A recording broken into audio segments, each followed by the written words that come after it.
I really like both guys. I think Fabio Wardley, he's a bit underrated in terms of his boxing ability, in my opinion. I think because he's such a big puncher, we sort of disregard his boxing ability a bit. That being said, he's not super slick. He's not one of the best boxers in the heavyweight division, but he can hold his own. And more importantly, he's got the one punch knockout power. You know, he's right now at the moment must be up there with some of the top hitters at heavyweight. You know, maybe not up there with the Dubois, but near enough that sort of conversation in terms of straight power. I think he's also beaten a high caliber of guys as a pro.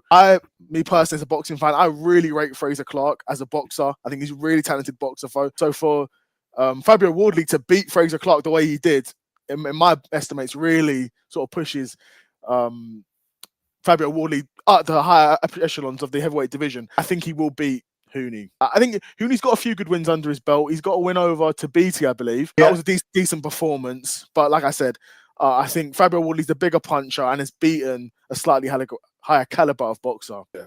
Well, I would say, bear in mind, so I was at the Johnny Fisher, Dave Allen 2 fight. That was a 5th round knockout.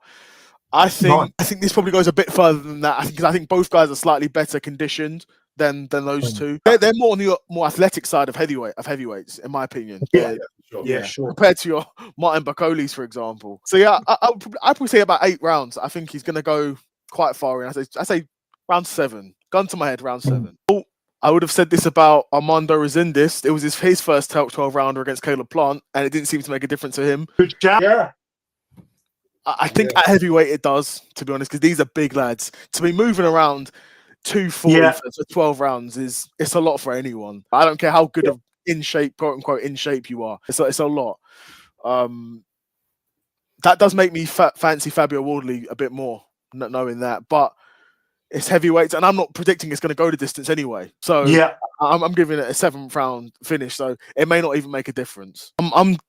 Now that you said Parker's a really good shout. He wasn't on my radar. Immediately, I was thinking maybe AJ, but in terms of Eddie Hearn's not going to want that fight for AJ because similar to Dubois, he's a young guy and he's a big puncher, Fabio Wardley.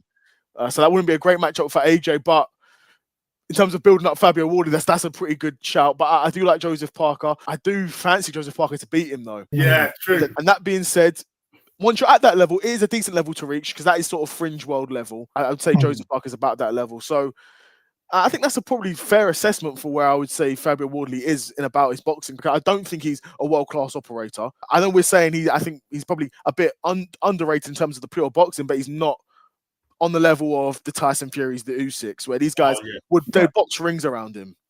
Right. Yeah. He'd have a chance against a guy like Daniel Dubois because, again, stylistically, that's a good matchup for him. But even then, Daniel Dubois is almost just like a bigger version of Fabio Wardley.